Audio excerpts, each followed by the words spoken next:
Hey, kia ora, Helen Brahms here, coming to you live from Mesa, Arizona, or Mesa, Arizona. Hope you're all having a super fantastic, sparkling day. Um, Today I decided for my Facebook Live today that I was going to share a story with you. I get asked this question a lot, and for some reason, I don't really answer the question because it's a little involved, the answer. So I decided tonight I would reveal what the most asked question I get is, and take you on a journey onto how it all happened and where it brings me to today. So the question I get asked the most, which might surprise a lot of people though, because it's absolutely nothing to relate with travel. It's the question I get asked a lot, and I was kind of trying to think of the wording of it, but it's all about how did I become super fantastic and sparkling? Why do I always say it? Where did it come from? So it's questions relating to that. I get asked that a lot, and lately for some reason I have been asked that a lot more. It's usually like once or twice a month, but for some reason in the last couple of weeks I've been asked it more and more and more. So I figured that tonight we would answer the question of how I became super fantastic and sparkling, where it all started, and everything else. I was actually writing a book called Today's Super Fantastic and Sparkling, but and that was kind of part of the story, but it wasn't the whole story. And the book got changed to 9 years, 8 months, and 3 days, which is basically from the date Brad was diagnosed to the date that he transitioned. And God, my hair looks a mess. But it's still part of my journey. So, how did I become super fantastic and sparkling? Where did it all come from? What's the beginning? What's the journey to get me to where I am today? So it all started back in Northern Virginia when I was working at the residence in Fair Oaks, and I was working in the sales department for the residence inn, and we got a new director of sales. She is still this little tiny petite fireball redhead who is absolutely vivacious. Has a big personality. I absolutely loved working for her. She was a great inspiration to me, and Karen was, and she is the very first person I heard use that phrase, super fantastic and sparkling. And I kind of stuck with me, and I thought, that's a really cool phrase. And so I didn't think much of it then. Then I moved from the residence inn to the Marriott training department, and I started sending my emails with have a super fantastic sparkling day. But as I was typing it, it kind of felt cheap and cheesy, and it was like, yeah. And I remember some people were sort of like, what is going on here? Some people were actually questioning, who is this person? What the heck is with this super fantastic sparkling thing? But I kind of felt cheap and cheesy, so I stopped using it because I didn't feel like I deserved to use it. So then we fast forward to when Brad was diagnosed. It was Martin Luther King Jr.'s birthday day, whatever it is, in January, in 2008, and that was the day we had the colonoscopy and discovered he had cancer. And I still remember that. I remember it like it was yesterday. We're sitting there in the recovery area. He had to stay on his left side. Every time he kept flipping onto his back, the nurse would say, no, get back on your side. She says, you can't go on your back until you pass gas. So I was like, oh, okay. So we're sitting there, and so then he passed the gas. We said, oh, can we go now? And she said, like, no, the doctor has to come see you. So the doctor came in to see us, and Brad, by this stage, had passed the gas and was now laying on his back, propped up, and I'm sitting in the chair next to him, and we're just sitting there shooting the breeze and all that sort of stuff. And the doctor comes in and said that he was, mentioned how he removed a few polyps, but one thing they did find was a mass. And with that, he put his hand on Brad's knee, which was propped up at the time, and said, I'm sorry, but the test came back positive for cancer. That was the start of everything. We both looked at him and went, what? And then I looked at the look on Brad's face, and I immediately switched off. I switched off all my emotions, and I stood next to him. I grabbed his hand, I put my hand on his shoulder, and I said, we are going to get through this. In that moment, I made that decision that no matter what happened, we were going to get through this. I was going to be his cheerleader. I couldn't take the cancer away for him, but I was going to do my damnedest with my attitude and being positive, because I was a pretty positive person. And if you've seen my baby picture from when I was 2, which I put up every December, you'll see I had that sparkle already, but I hadn't grown into it. I hadn't become that person yet. And so from that moment on, all through that journey that we had, that first 18 months, I was as upbeat and as positive as I could be, even in the toughest. And yes, there were times that I broke down, and there were times that Brad broke down, and we would like lift each other up. Fortunately, we were never down at the same time. But I just kept persevering. We tried to make fun of every moment that we could. We tried to laugh a lot, because laughter's the best it really is the best medicine. We went to Helen back. We had 4 months of hell, where we were dealing with the ileostomy from hell. It was a very extremely stressful time for us, yet we came through that.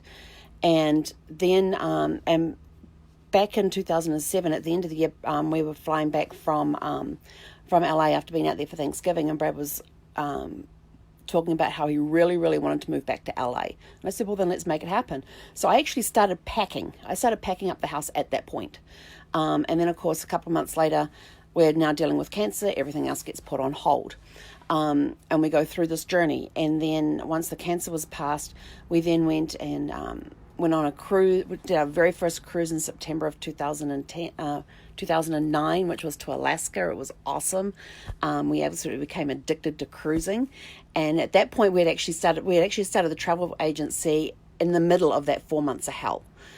Totally wrong time to be starting any business, making any life-altering decisions, but we did it anyway.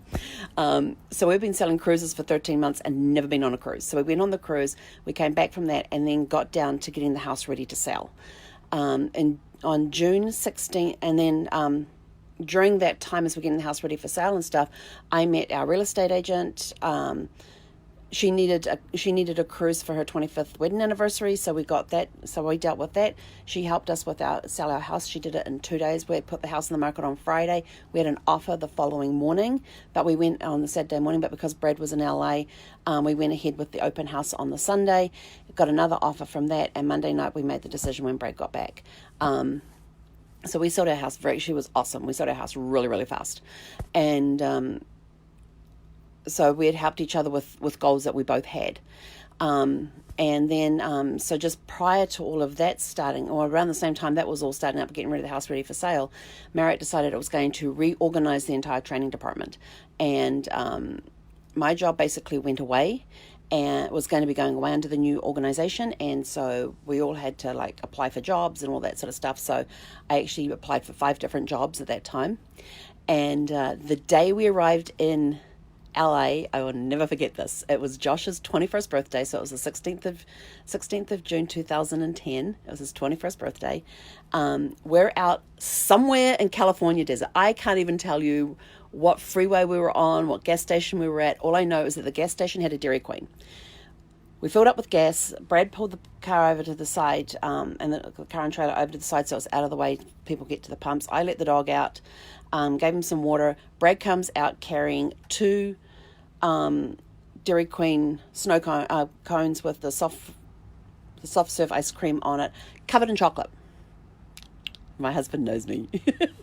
And it's dripping. The ice cream's dripping down the side. We get in the car, we're slurping on the stuff. The temperature said 103 degrees outside, and it was a dry heat too. It was, and my phone rang, and I looked down, and the first 6 digits were those that belonged to Marriott head office. So I thought, oh, maybe this is finally the news that we're getting on the jobs and all that. So I answered it. Yes, it was. They told me I didn't get any of the jobs. I said, none of them. She goes, no. I said, that's awesome.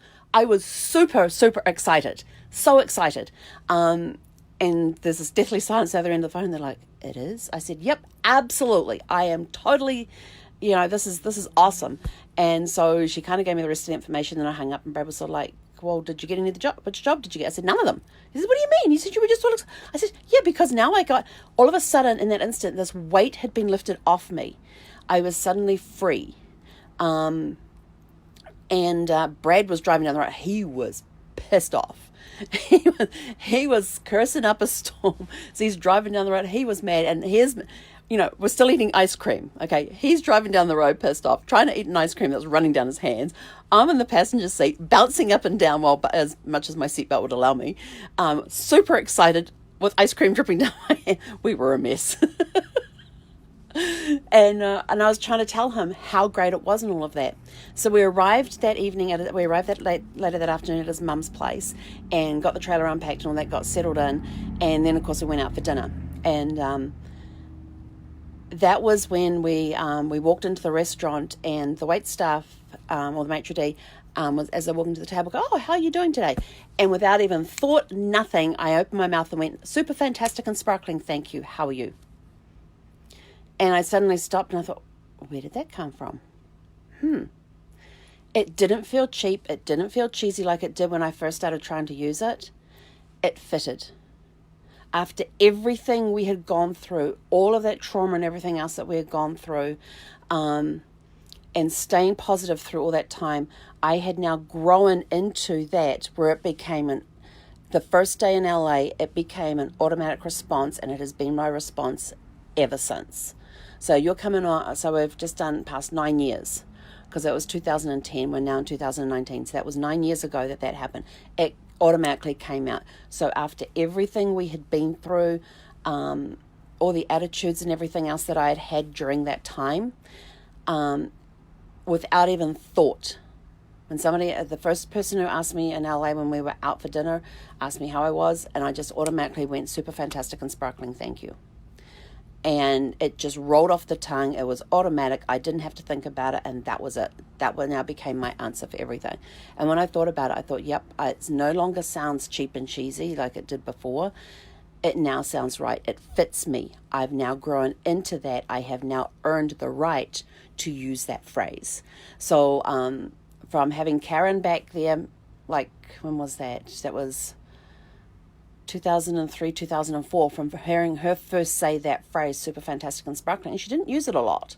When I first heard that phrase, then I tried to use it later on, and it didn't fit with me.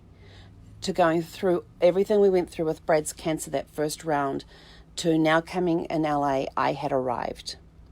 Not only had I arrived in California, I had arrived at the point where I had earned the right to be able to say that I'm super fantastic and sparkling. And I have lived up to that saying ever since then. Are there days where and people go, "But don't you have down days?" That's another question I get asked about the super fantastic and sparkling.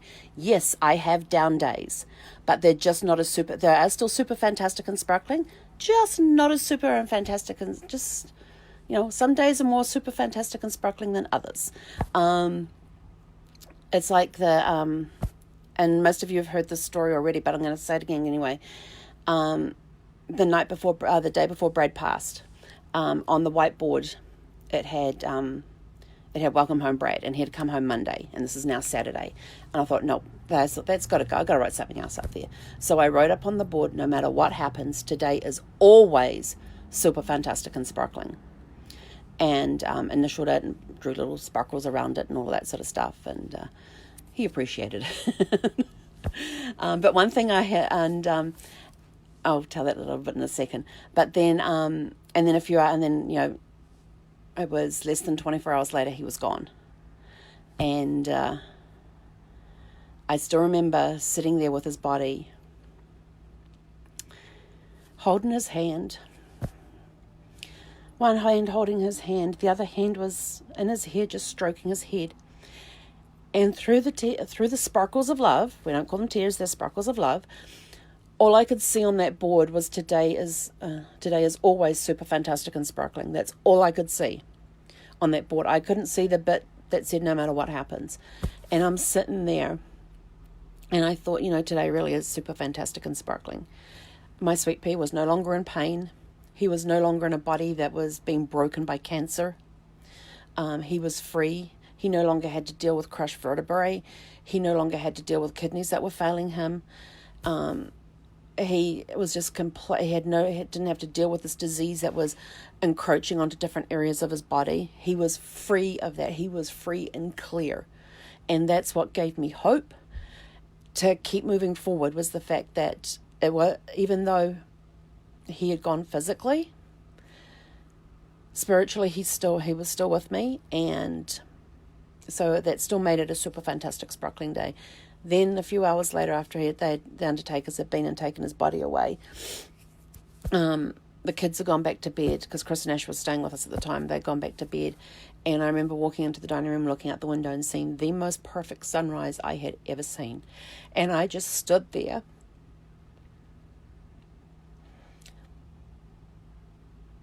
and just in that moment, I didn't bother taking a photograph of it or anything. I just stood there in that moment and thought, what a super fantastic sparkling day this is going to be. And that phrase has helped me through a lot. There's been times where I've sat with my very dear friend and mentor, Casey, and he will look at me and he goes, how you doing? And I'll go to him, super fantastic and sparkling. And he'll look at me and he'll go, okay. And then he eye locks me and he goes, how are you really doing? And then we get down to the nitty gritty, get through everything that we needed to talk about and all of that. And then the last question he always asks me is, how are you doing? And I'm super fantastic and sparkling, because it brings me back to that point. It's a phrase that has helped lift me out of times when I've been feeling alone, times when I've been missing Brad the most. And I think back about, all those great memories that we created together. I remember the look on his face the first time I said super fantastic and sparkling. He just looked at me and just went, and rolled his eyes and went, uh-huh. But, so that's basically the story of how the super fantastic and sparkling thing came around. It's the question I've been asked the most. Yes, I have days that aren't as sparkly as others, but it's still super fantastic and sparkling. I find something to think about that makes it that way, no matter what I'm going through. And then I remember when Brad and I were talking one time, I'd always said to him, I said, if I go before, and this is before the cancer, no, this was after the cancer, so this was after the first round of cancer, before the second round of cancer. And I said, if I ever go before you, because he always joked that he was going to go first. And I said, no. I said, I could end up going before you. I said, but if I end up going before you, I want written on my tombstone, today is always super fantastic and sparkling. And he looks at me and he goes, uh-huh. Guess what's along the bottom of his tombstone right now? I kid you not. On one side it has his information. The other side is mine without my passing date. But across the bottom of the headstone it says, today is always super fantastic and sparkling. It's right there on the tombstone. I don't know what people think. I don't know if there's people out there like me who love walking through cemeteries and reading headstones and stuff, but I just hope that phrase brings a little bit of joy to somebody's life, and that phrase has helped brighten people's day. I've been you go to the supermarket. The supermarket's the greatest thing. I mean, I love doing this at the supermarkets. You go there and of course they just pulling the stuff across the scanner high, and they got their head down high. How are you? And they're waiting for the good in the phone. So they go, oh, that's good. And you go, oh, I'm super fantastic and sparkling, thank you. How are you? And they'll stop. Their head will come up and like, what? Or they'll tell me, oh, that's the best response ever. And I've actually had people thank me for being a bright spark in their day. So to be able to give somebody that day that joy is huge. To be able to lift somebody's day up. I love doing that. If I can, share a smile, share a phrase with somebody that just lifts them, gives them a boost during the day and turns their day around, that just makes life worth living. Just going out there, sharing the love, sharing the joy. So that's my story on Super Fantastic and Sparkling, where it all came from, what I've done with it since, what I continue to do with it. I continue to grow it. It gives me a goal every day to always be super fantastic and sparkling, no matter what I'm going through, and always trying to find that sparkle in the day, no matter what is happening. So, to all of those of you that have asked me many times how it all started, where it came from, now you have your answer. So I wish you all a super fantastic sparkling day, and we will catch you all tomorrow. Have a great evening. Hei konera.